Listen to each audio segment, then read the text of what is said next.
বাবা শব্দটা দুইটা অক্ষরের, কিন্তু এই দুইটা অক্ষর দুইটা পৃথিবীর সমান। আপনি তা কখন বুঝবেন জানেন? যখন এই অক্ষর দুইটা আর এই পৃথিবীতে থাকবে না। পৃথিবীর সকল বাবাই চায় তার সন্তান সুখে থাকুক। আমরা অনেক সময় ইচ্ছে পূরণের জন্য বাবার কাছে অনেক আবদার করে থাকি, কিন্তু বাবা অনেক সময় না করে দেয়। তখন আমরা হয়তো ভাবি যে বাবা মনে হয় আমাদেরকে ভালোবাসে না, কিন্তু আপনি হয়তো জানেন না যে আপনাকে না করে দেওয়ার কারণে আপনি যতটা কষ্ট পেয়েছেন তার থেকে হাজার গুণ কষ্ট বাবার হৃদয়টাকে ক্ষতবিক্ষত করে দিয়েছে। আমাদের মা হয়তো তার ভালোবাসাটা প্রকাশ করতে পারে, মুখে বলতে পারে যে ভালোবাসি, কিন্তু বাবা তার ভালোবাসাটাকে প্রকাশ করতে পারে না, শুধু নীরবে ভালোবেসে যায় তার সন্তানকে। আমরা জীবনে চলার পথে বাবাকে অনেক ভালোবেসে ফেলি, কিন্তু আমরা তা কখন বুঝতে পারি জানেন? যখন বাবা নামের এই দুইটা অক্ষর এই পৃথিবীতে আর থাকে না।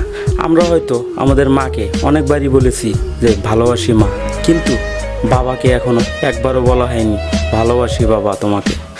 আশেপাশে খোঁজ নিয়ে দেখেন, যাদের বাবা মারা গেছে তারা হাজারবার চেষ্টা করলেও একবার বলতে পারে না যে ভালোবাসি বাবা। তাই মৃত্যুর পর নয়, মৃত্যুর আগেই বাবাকে ভালোবাসার কথাটা জানিয়ে দিন। বাবার সামনে গিয়ে দাঁড়ান আর বলুন, হয়নি বলা একটি কথা, বাবা তোমাকে অনেক ভালোবাসি। বাবা আমার বাবা, বাবা